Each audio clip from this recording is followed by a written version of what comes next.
నమస్తే,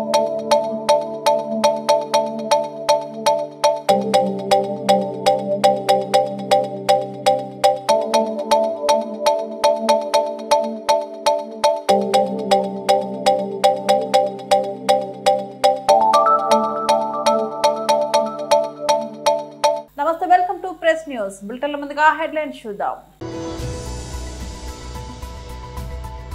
తెలంగాణ భవన్ లో బీఆర్ఎస్ నాయకుల ప్రెస్ మీట్.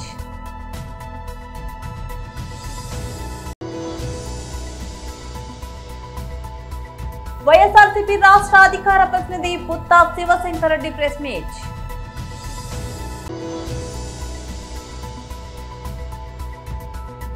మిరాయిలో మెరిసిన పాలరాతి శిల్పం. తెలంగాణ భవన్ లో బీఆర్ఎస్ నాయకుల ప్రెస్ మీట్ నిర్వహించారు. ప్రైవేటు వ్యక్తులకు అప్పజెప్పాలా అని చెప్పేసి ఆలోచన ఉన్నది అని చెప్పేసి తెలిస్తే మేము బీఆర్టీయూగా ఇతర కార్మిక సంఘాలు కూడా కలిసి దీన్ని ప్రైవేటీకరణ చేయొద్దు, బ్రోకర్లకిట్ట ఇవ్వద్దు, గతంలో ఉన్న పద్ధతుల్లోనే ఈ సంక్షేమ కార్యక్రమాలను చేపట్టండి అని చెప్పేసి మేము ఆ రోజు డిమాండ్ చేస్తూ ఉత్తరాలు ఇచ్చినాం, ధర్నాలు కూడా నిర్వహించినాం. అయినా కార్మిక సంఘాల యొక్క వైఖరిని ఏమీ పట్టించుకోకుండా ఇలా రేవంత్ రెడ్డి గవర్నమెంటు పూర్తిగా ఏకపక్షంగా ఎలాంటి నిబంధనలు కూడా పాటించకుండా ఈ బ్రోకర్ కంపెనీకి అనేది ఇలా ఇచ్చింది. దీనివల్ల మొదటి నష్టం ఏంటంటే ఇలా కార్మికులు డైరెక్ట్గా పోయి బోర్డులో అధికారులు మాట్లాడుకోవాల్సిన పరిస్థితి నుంచి ప్రైవేటు వ్యక్తుల కాడికి పోవాల్సిన పరిస్థితికి నెట్టబడ్డది. ఎలాంటి నియమ నిబంధనల యొక్క క్లారిటీ కూడా లేదు. ఈరోజు కొన్ని లక్షల మంది భవన నిర్మాణ కార్మికులు తాము కష్టపడ్డ పైసల నుంచి మెంబర్షిప్ తీసుకొని ఇందులో మెంబర్ అయ్యి అదే రకంగా వివిధ రూపాల్లో 1% వచ్చే సెస్, కన్స్ట్రక్షను లేదా కాంట్రాక్టుల నుంచి వచ్చే 1% సెస్ తోటి ఈ నిధులు ఏర్పడతాయి. ఈ నిధుల యొక్క ప్రయోజనాన్ని పొందాల్సిందంతా కూడా కన్స్ట్రక్షన్ కార్మికులు. ఈ కార్మికులు ఇప్పటికీ అధికారుల్లో కాడికి పోయి బోర్డు ద్వారా అనేక సంక్షేమ కార్యక్రమాలు తీసుకుంటున్నారు. ప్రభుత్వంతో మాట్లాడుకొని ఎప్పటికప్పుడు ఈ సంక్షేమ కార్యక్రమాలను పెంచుకుంటున్నారు. కానీ ఈరోజు తీసుకొచ్చుకున్న సుమారుగా 11 సంక్షేమ కార్యక్రమాలు ఇందులో ఉంటాయి. ఇందులో ప్రమాద బీమా, సహజ మరణం, పెళ్లి కానుక, ఎడ్యుకేషన్, ఇట్లా అంగవైకల్యం జరిగినప్పుడు అనేక అంశాలు ఇందులో ఉంటాయి. కానీ ఈ 11 అంశాలలో బీమాకి ఇది పోవడం ద్వారా ఈ 11 ప్రయోజనాలని ఆ బీమా కంపెనీకి అప్పచెప్పలేదు. కేవలం ప్రమాద బీమా, న్యాచురల్ డెత్ ఇలాంటివి కొన్ని 1-2 అప్పచెప్పినారు. అంటే ఇప్పటివరకు ప్రభుత్వం ఇచ్చిన 11 సంక్షేమ కార్యక్రమాలు ఏవైతే ఉన్నాయో వీటిని వదిలేసే కార్యక్రమం 1 చేపడుతున్నారు. 2, ఈ టెండర్కు ఇవ్వడం ద్వారా ప్రభుత్వం తన చేయాల్సిన పనిని చేయకుండా టెండర్కి ఇచ్చే డబ్బులతోటి కమిషన్లు తీసుకోవడం కోసం ఇలా ఈ కార్యక్రమాన్ని చేపడుతున్నారు. ఇంకొక మరింత ముఖ్యమైన అంశం ఏంటంటే ఇప్పటి వరకు బోర్డు పుట్టిన కానించి ఏ ఒక్క సంవత్సరంలో కూడా మొత్తం క్లెయిమ్స్ వచ్చి 346 కోట్లు కాలేదు, 200 కోట్లు దాటలేదు. కానీ అలా ఒకేసారి 346 కోట్లకు దాన్ని పెంచి ఈరోజు టెండర్కి వేయటం అనేది జరిగింది. ఇది కూడా ఒక పెద్ద దుర్వినియోగం. కార్మికుల డబ్బుల్ని పక్కదారికి పట్టించటం, కార్మికులకు ఉపయోగపడే డబ్బుని కొంతమంది దీన్ని అవినీతి రూపంలో పొందటం. మాకున్న సమాచారం ప్రకారంగా వైఎస్ఆర్సీపీ రాష్ట్ర అధికార ప్రతినిధి పుత్తా శివశంకర్ రెడ్డి ప్రెస్ మీట్ నిర్వహించారు. అసత్యాలను ప్రచారం చేస్తూ వారికి బుర్రలో తడితే అది కథలుగా, ఒక ఊహాగానాలుగా, ఒక ఎదుటి వ్యక్తి క్యారెక్టర్ని అసాసినేట్ చేసే విధంగా ఆ యొక్క తప్పుడు కథనాలు రాస్తూ ఇష్టం వచ్చినట్లు ప్రవర్తించేటువంటి ఆ యొక్క ఈనాడు పత్రిక ఎప్పటిలాగే రామోజీరావు ఉన్నప్పుడు ఒక రకంగా రాస్తే, రామోజీరావు పోయిన తర్వాత వాళ్ళ కొడుకు కిరణ్ ఇక చంద్రబాబు గారికి ప్రాపకం చేస్తూ ఈనాడు పత్రికల పేరు మార్చి చంద్రబాబు పత్రికో, అబద్దాల పత్రికో, లేకపోతే గనక అన్ని వాల్యూస్ వదిలేసిన జర్నలిజం అనేటువంటి పేరు పెట్టుకుని నడిపితే బాగుంటది. నిన్న కథనం ఏం రాశారు? జగన్ కు నమ్మిన బంటంట అత్యంత సన్నిహితుడు ఎంఆర్ ప్రాపర్టీస్ లో ఆ కుంభకోణంలో ఉన్నట్టు సునీల్ రెడ్డి కీలకమని రాసి అందులో ఏం రాస్తారంటే ఎంఆర్ ప్రాపర్టీస్ కుంభకోణంలో జగన్ A1 కాగా సునీల్ రెడ్డి A7 ఆ ఎంఆర్ స్థల విక్రయాల్లో జరిగినటువంటి లూటీ ద్వారా ఆ సొమ్ముతో దాదాపు కొన్ని కోట్ల ఖర్చు అది చేశారని అరెస్ట్ అయ్యారనేటువంటిది A1 జగన్మోహన్ రెడ్డి గారు అనేసి నిన్న అప్ చేసింది. కనీసం జర్నలిజం చేస్తున్నారా, బ్రోకరిజం చేస్తున్నారా, లేకపోతే గనక ఇంకోటి ఏం చేస్తున్నారు? కనీసం వార్త ప్రచురించేటప్పుడైనా కూడాను ఆ వార్తలో నిజమెంత, మనం పాఠకులకు ఏం చెప్తున్నాము, ఎవరి మీద రాస్తున్నాము అనేటువంటి సోయ కూడా రాకుండా రాస్తారా? లేకుంటే ఏముందిలే మేము ఎట రాసినా కూడాను పాఠకులు మేము చెప్పింది కరెక్ట్ అని నమ్ముతారు కదా అనేటువంటి రాస్తారో తెలియదు. కానీ ఈ యొక్క ఎంఆర్ ఆ కేసులో A1 జగన్ నిందితుడా?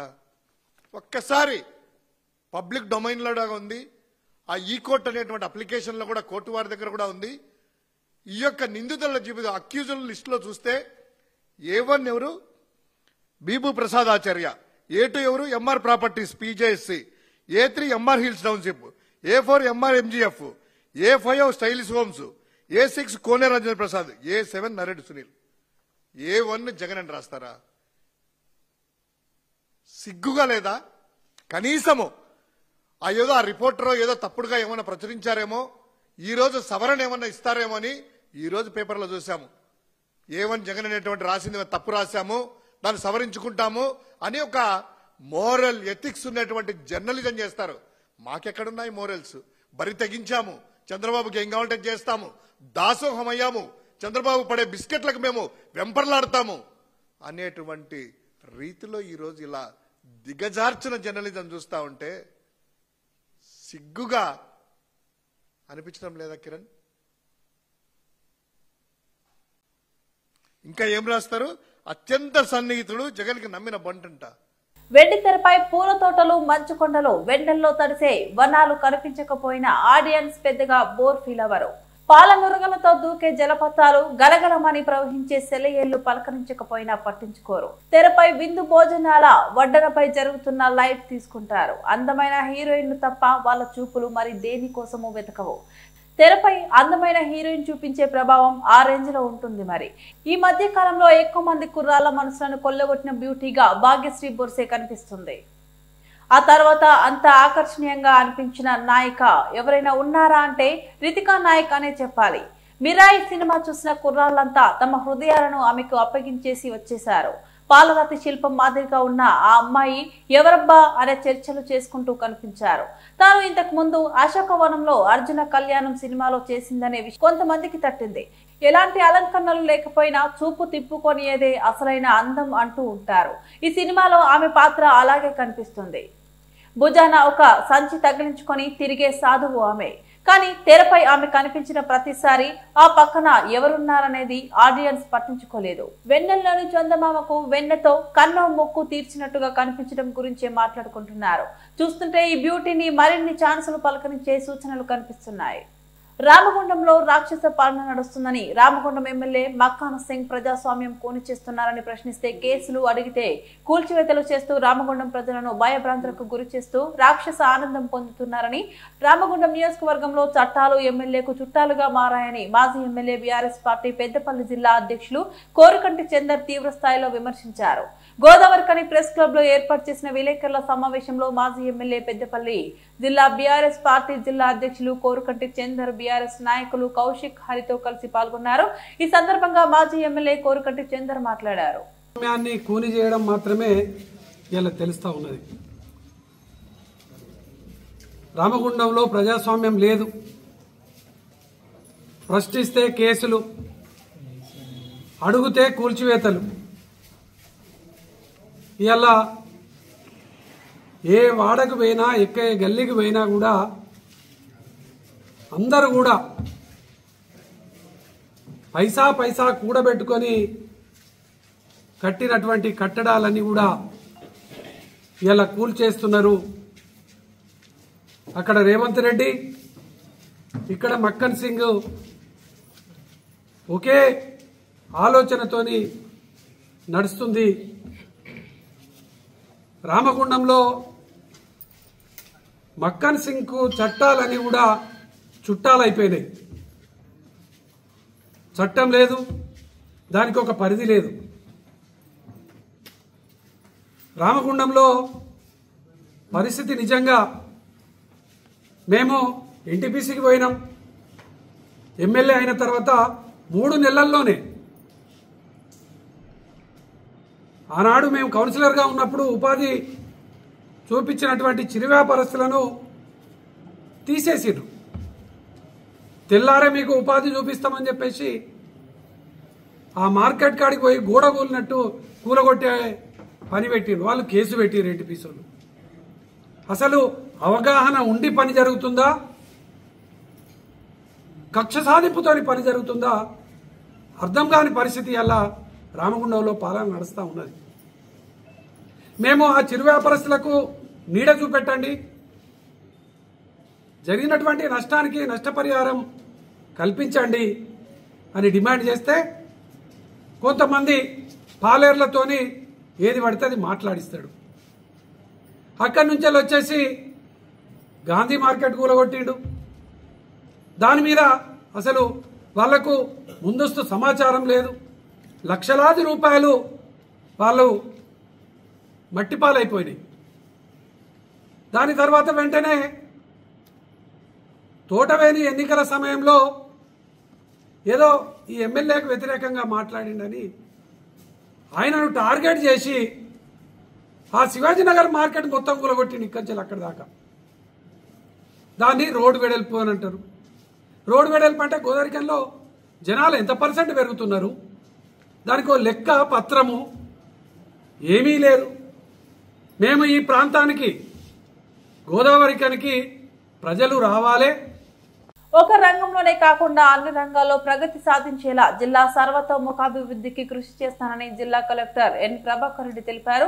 నాపై నమ్మకంతో ఈ జిల్లాకు కలెక్టర్ గా బాధ్యతలు అప్పగించినందుకు రాష్ట్ర ముఖ్యమంత్రికి కృతజ్ఞతలు తెలిపారు.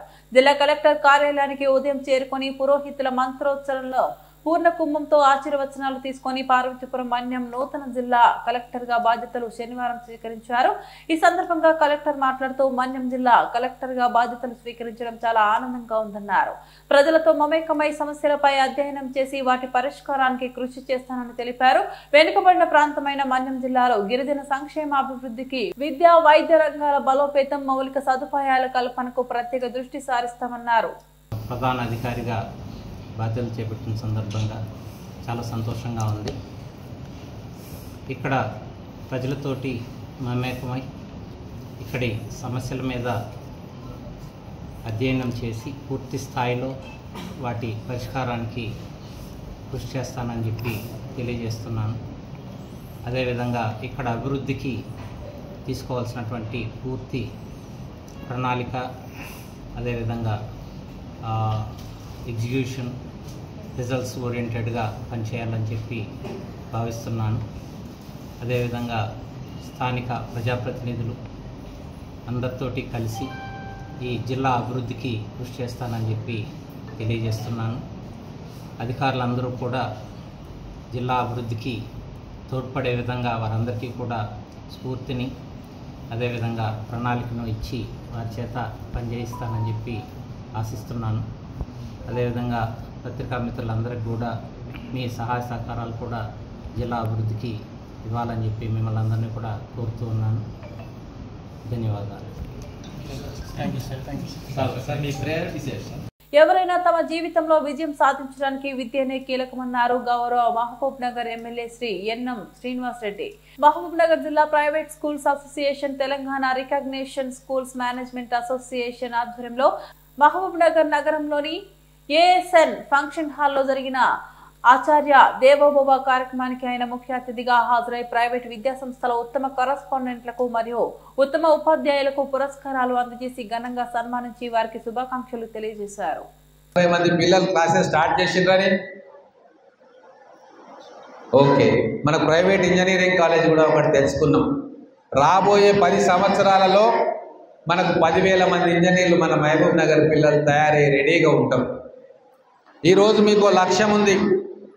ప్రతి స్కూల్ నుంచి కూడా మన IIITలో ప్రతి స్కూల్ నుంచి 2-3 అడ్మిషన్స్ తీసుకొచ్చే బాధ్యత టీచర్లుగా మీరు, మేనేజ్మెంట్గా మీరు తీసుకోవాలని చెప్పి కోరుకుంటా ఉన్నాం. మన IIIT తెచ్చుకున్నది ఎక్కడో ప్రాంతం వాళ్ళు వచ్చి ఇక్కడ సీట్లు తీసుకోవడానికి కాదు. ప్రిఫరెన్స్ మన మహబూబ్ నగర్ బిడ్డలే మన ఇన్స్టిట్యూట్లలో మ్యాక్సిమం చదువుకోవాలన్న కోరిక, ఆలోచనతో అడ్మిషన్స్ చూసినాం. అడిగిన వీసీ గారిని ఎన్ని ఉన్నాయి అడ్మిషన్స్ అంటే అవుట్ ఆఫ్ 240 IIITలో మన అడ్మిషన్స్ 30 కూడా దాటలే. కాంపిటీషన్లో మనం నెంబర్ 1 రావాలి. మన పిల్లలు IIITలో ఖచ్చితంగా 50% అడ్మిషన్స్ నెక్స్ట్ ఇయర్ రావాలి.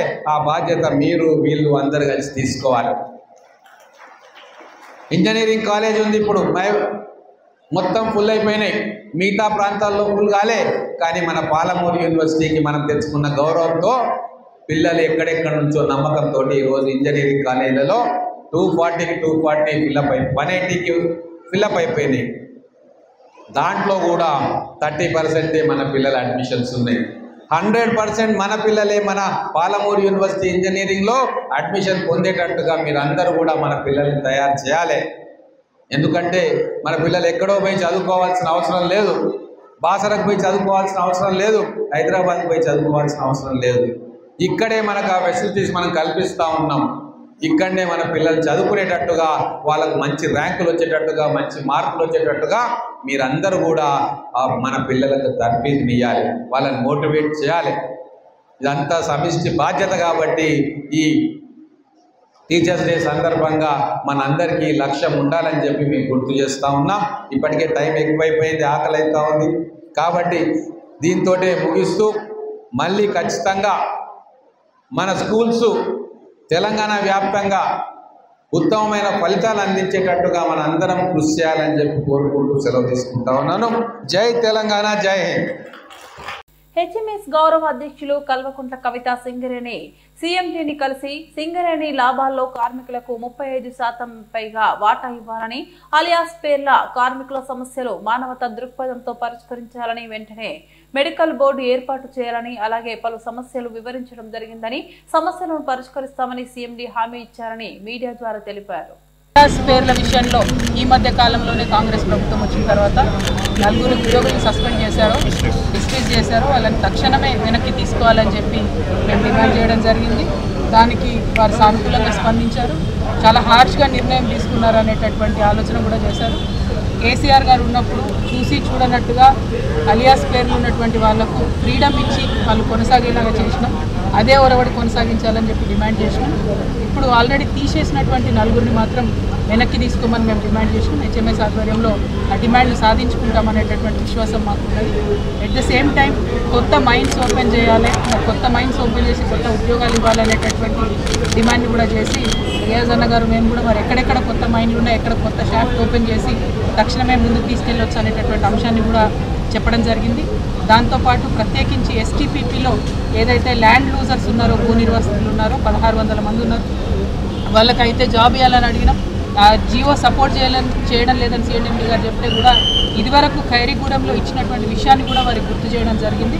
మరి ఆ లైన్లో ఈ ప్రభుత్వం ఆలోచన చేయాలని చేస్తుందని కూడా నేను కోరుకుంటూ ఉన్నాను. ఎట్ ద సేమ్ టైం నిన్న మొన్న మెడికల్ బోర్డు పెట్టి మరి ఏదైతే 50 మందిని అన్ఫిట్ చేయకుండా 1 సంవత్సర పాటు వేతనం లేకుండా వారి కుటుంబాలని అలా రోడ్డబడికట్ చేసినారో దాని మీద తక్షణమే స్పందించి మరి మెడికల్ బోర్డు ఇవన్నీ కాదు, పాత వీఆర్ఎస్ తీసుకురండి, పాత వీఆర్ఎస్ స్కీమ్ ఏదైతే 2 సంవత్సరాలు ఉన్నటువంటి కార్మికుడికి ఒక ఫ్రీడమ్ ఇచ్చి వాళ్ళు ఎవరిని కోరుకుంటే వాళ్ళ జాబ్లోకి తీసుకునే విధానాన్ని తీసుకురండి అని చెప్పి రియాజ్ అన్న గారు మేమందరం కూడా కోరడం జరిగింది. దాని పట్ల కూడా ఆలోచన చేస్తాం. దాని కాస్టింగ్ ఎంత అవుతుంది అని చెప్పమని సీఎండీ గారు చెప్పినారు. అదంతా కూడా హెచ్ఎంఎస్ నుండి మేము ఇంకా ముందు సబ్మిట్ చేయడం కూడా జరుగుతుంది.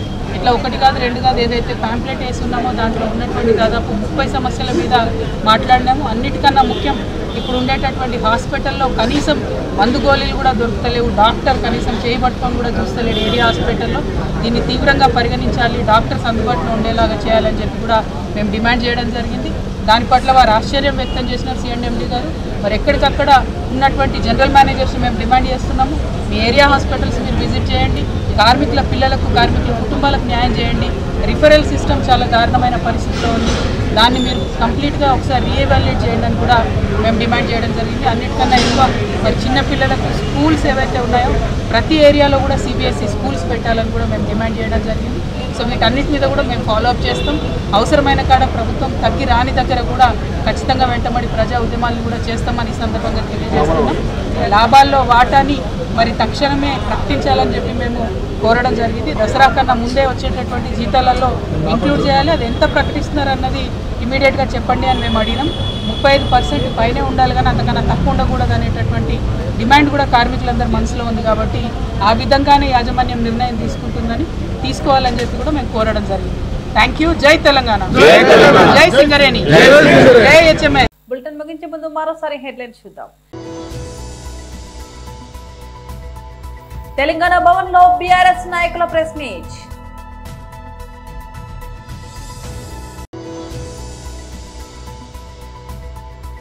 వైఎస్ఆర్సీపీ రాష్ట్ర అధికార ప్రతినిధి పుత్తా శివశంకర్ రెడ్డి ప్రెస్ మీట్.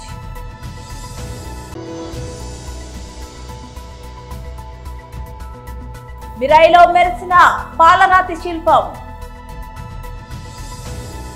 ఇవి బులెటిన్ అప్డేట్స్. మరో బులెటిన్ మళ్ళీ కలుద్దాం. అంతవరకు సెలవు. నమస్తే.